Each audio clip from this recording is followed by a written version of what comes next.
C'est vrai que Paris, c'est la ville la plus dense d'Europe. Donc c'est vrai que les gens sont habitués à vivre dans des appartements extrêmement petits, de maximiser à fond les espaces. Moi, je suis partisane de vivre dans les petits espaces. En fait, je pense que je pourrais jamais vivre dans une maison immense, sauf si j'ai une famille avec 20 enfants. Je trouve que d'être dans un petit espace, ça nous permet de contrôler ce qui s'y passe, que ça contribue aussi au bien-être physique, mental. J'aime bien les petits espaces optimisés, mais moi, si j'avais le choix entre une grande maison et un petit appartement, je préfère vraiment le petit appartement. Je suis Hugo Vince. Je suis Caroline Dervaux. Et bienvenue dans notre appartement de 69 mètres carrés à Saint-Ouen, au cœur des Puces, à côté de Paris. Ah ouais, tu t'es chauffé là. Putain, je me suis senti inspiré. Rock'n'roll.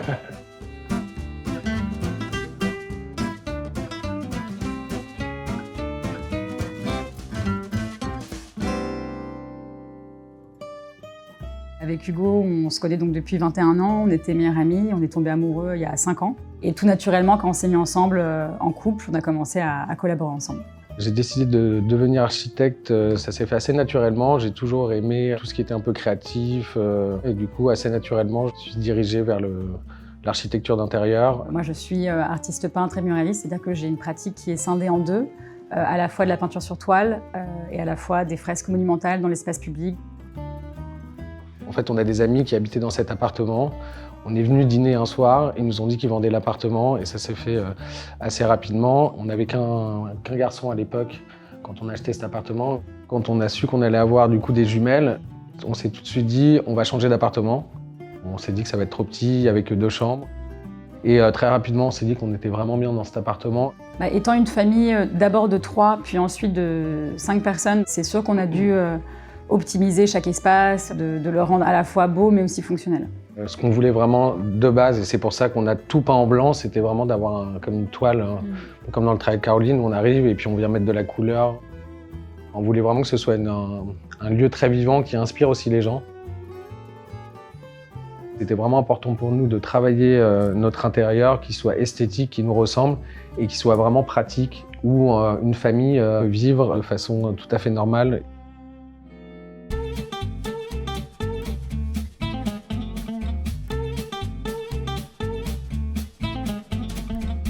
Là, on rentre dans la pièce principale, le salon. Alors dans cette pièce à vivre, il y avait un vrai challenge au niveau de l'aménagement déjà, c'était de savoir où est-ce qu'on allait mettre le canapé. C'est peu conventionnel de mettre un canapé devant une cheminée, donc c'était posé la question de supprimer la cheminée. Du coup, on a décidé de vraiment totalement assumer l'agencement et le fonctionnement de la pièce et de mettre le canapé vraiment devant la cheminée. On trouve qu'au final, ça fonctionne plutôt assez bien. Il y avait aussi un challenge assez important, c'est qu'on voulait vraiment une bibliothèque et on ne savait pas du tout comment on allait la concrétiser, la dessiner. Est-ce qu'elle était posée au sol? Est-ce qu'elle allait être suspendue? Est-ce qu'on allait mettre de la couleur encore une fois? Est-ce qu'on allait travailler avec la laque? Et au final, je pense qu'on a pris la bonne décision de faire quelque chose de très discret, dans les mêmes teintes que le mur, comme si un peu c'était le mur qui devenait une excroissance. Et on voulait vraiment avoir ce côté linéaire, fonctionnel, et en même temps un peu enfantin, un peu Memphis design, sans avoir le côté couleur. On a cette commode de Garance Vallée qui a fait pour Monde Singulier. Un meuble un peu hybride qui permet d'avoir une fonction un peu connexion entre les 2 espaces. Ce côté un peu graphiste, un peu de bande de sécurité routière, on a voulu un peu mettre en avant le fait qu'il y avait une cloison avant. C'est même une manière de mettre en valeur, encore une fois, des choses que l'on a envie de cacher. Tout comme les tuyaux, tout comme les radiateurs. C'est vraiment de mettre la lumière dessus pour les accepter pleinement et que justement que cette faiblesse devienne une force. Voilà. Ces tableaux, en fait, c'est un peu les premiers tableaux d'un nouveau chapitre dans ma vie artistique. Et c'est des œuvres qui sont des œuvres talismans qui me suivent partout. Donc c'est 3 portraits de traduction abstraite de femmes inspirantes autour de moi. Ça a vraiment été, je pense, la première pièce d'art où on savait qu'elle allait être sur le mur. Ça a vraiment donné le ton en fait sur tous les choix de couleurs, de matériel, de tous les meubles autour, quoi. Alors le soleil, c'est une pièce assez spéciale puisque c'est une pièce qu'on a réalisée tous les 2, mais qui est partie un petit peu d'une idée de notre fils qui nous a dit que ça serait cool d'avoir un soleil. Et donc nous, on avait déjà ce besoin d'avoir un luminaire au plafond. On voulait également expérimenter autour d'un effet miroir un peu déformant pour continuer justement cette narration qu'on a dans l'appartement de réflexion, de jeu de lumière, de jeu de miroir. Alors ça agrandit l'espace dans le sens où en fait on a une vision où l'élément central paraît un petit peu démesuré. En fait, ça déforme en fait toute la vision quand on le regarde. Donc c'est assez intéressant à regarder.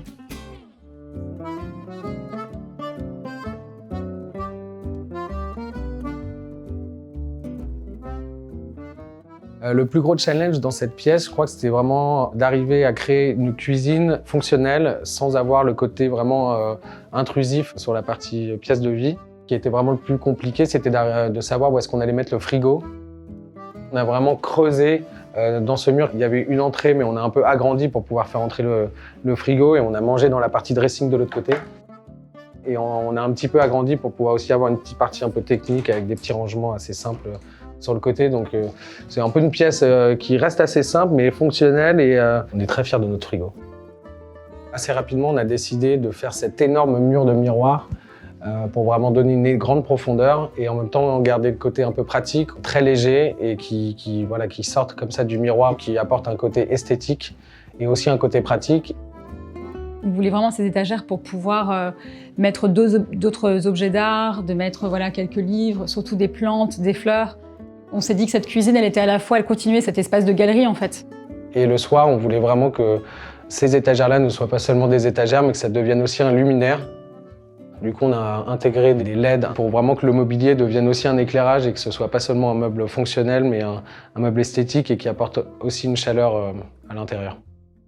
Lorsqu'on est arrivé dans l'appartement, c'était une cuisine qui était beaucoup moins fonctionnelle. Donc là, c'est vrai qu'on a vraiment voulu adapter les rangements. Quand on ouvre les tiroirs, il y a cette troisième couleur qui vient complimenter les deux autres. Chaque rangement est maximisé, de sorte que ça puisse nourrir une famille de 5 personnes et qu'il y ait tous les rangements possibles. On voulait vraiment avoir un appartement esthétique, un appartement joli avec des pièces de design, mais qui a aussi ce côté pratique et fonctionnel. Et on voulait vraiment aussi casser un peu avec le côté coloré, avec ce plan de travail un peu plus industriel, un peu plus, encore une fois, fonctionnel. C'est un peu le Memphis Design était le Fisher-Price du Bauhaus. Et là, vraiment, on a vraiment voulu couper entre deux mondes, entre le monde Fisher-Price et le monde un peu technique. Nous, on adore le côté où quand on reçoit, et on reçoit beaucoup, les invités restent, on peut cuisiner en même temps, on peut tout découper, les enfants jouent à côté. Enfin, il y a un peu cette ambiance où on est tous ensemble au même endroit. Il n'y a pas de séparation de groupe, donc peut-être une perte un peu d'énergie ou d'ambiance. Enfin, on est toujours tous ensemble.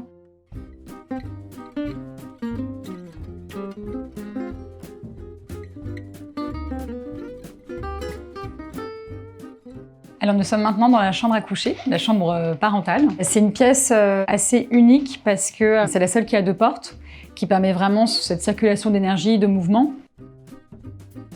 Au niveau de la chambre, tout s'est orienté par rapport à l'achat de nos draps, par rapport à l'achat de cette toile. On a tout de suite vu un peu une tonalité dans les tons violets, donc ça c'est une toile de Clément Davout. C'est notre salle d'amour et donc on voulait vraiment en fait par la suite dessiner cette tête de lit qui fasse un petit peu penser aussi à un love hotel. On a réalisé cette tête de lit en bois de loupe. On a apporté une finition glossy pour garder un peu cette thématique de reflet et de miroir. Et pour casser un peu ce côté un peu love hotel des années 60, on a été beaucoup plus radical et on a essayé de faire quelque chose au niveau du lit, totalement cubique et monochrome, et pour faire un peu disparaître la structure. Donc on a redessiné ce lit qui est en fait un lit coffre entièrement recouvert de miroirs, le même miroir qu'on a utilisé dans l'entrée. On a pu réaliser plusieurs endroits, une collaboration avec une artiste qui fait des vitraux, qui s'appelle Rebecca Requier. Donc là, c'en est une. On voulait vraiment en fait faire un dessin aussi qui fasse penser à un soleil qui se lève ou qui se couche. Et c'était aussi l'idée d'avoir vraiment apporté de la lumière dans cet espace de circulation tout en apportant de la couleur. On revient un peu sur le même principe que des étagères de la cuisine le mobilier devient un luminaire. Pour cette tête de lit, on a vraiment intégré donc du coup ce LED, d'ailleurs qui est très chaud, qui donne vraiment une ambiance beaucoup plus chaleureuse et très feutrée.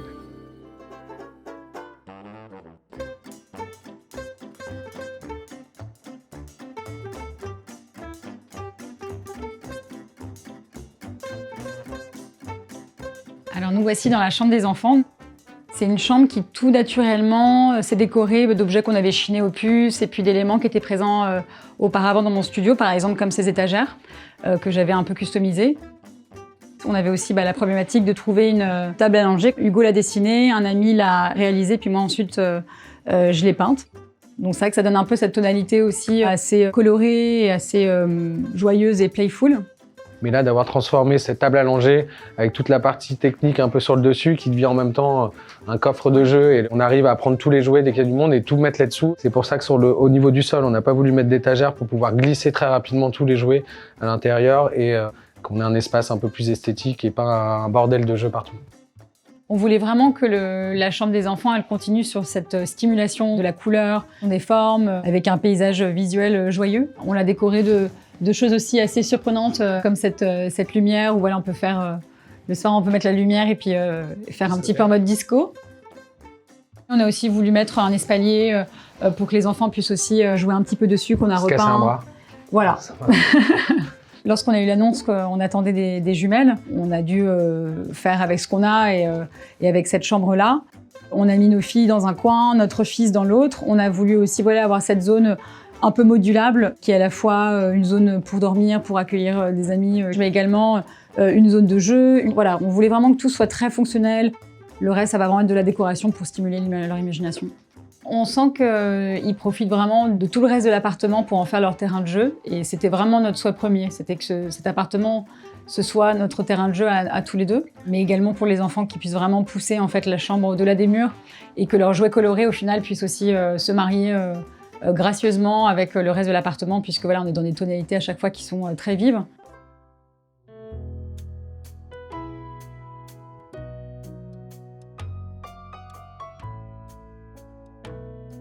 Donc nous voici dans l'entrée de l'appartement où on peut voir voilà, tout un travail d'effet miroir aussi bien au plafond que sur la porte d'entrée où il y a des rangements pour vraiment avoir cette amplitude de jeu de réflexion, d'agrandissement de l'espace, de pouvoir vraiment s'amuser avec voilà, le reflet de la lumière qui n'est pas forcément très présente dans l'entrée de l'appartement.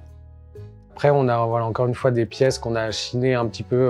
Il y a des tableaux aussi de ma propre pratique qui est abstraite, donc ça permet aussi de rentrer un peu dans les couleurs. Cette entrée, on a vraiment aussi voulu la réfléchir un peu comme une galerie, d'exposer un peu certaines œuvres artistiques, mais aussi un peu un lieu de jeu pour les enfants et un lieu de passage.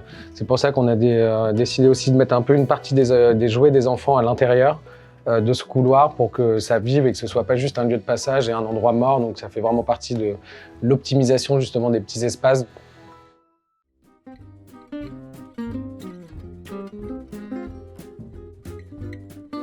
C'est assez agréable d'être dans cette quête de transformation. Bon, je pense qu'on ira de projet en projet. Il n'y aura jamais ce moment où on se dira « Ah, c'est terminé ».